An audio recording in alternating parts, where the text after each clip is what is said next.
انگور کا دانہ۔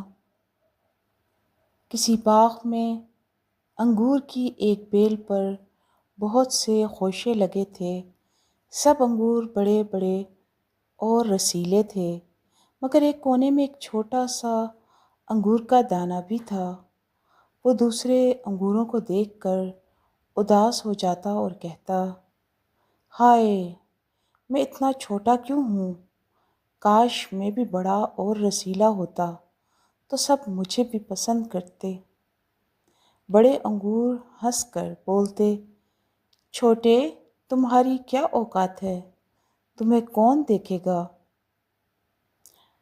وقت گزرتا گیا، فصل پک گئی اور باغ کا مالک انگور توڑنے آیا۔ بڑے بڑے انگور ایک ایک کر کے توڑے گئے، ٹوکریوں میں بھرے گئے اور بازار لے جائے گئے، لیکن چھوٹا سا انگور کا دانہ بیل پر ہی رہ گیا۔ وہ رو پڑا، دیکھا، مجھے کسی نے نہیں چنا۔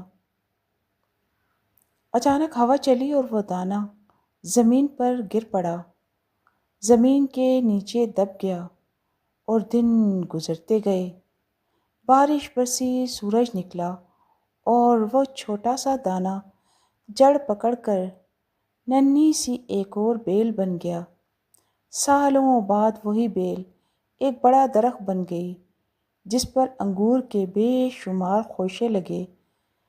اب لوگ دور دور سے اس کے انگور لینے آتے۔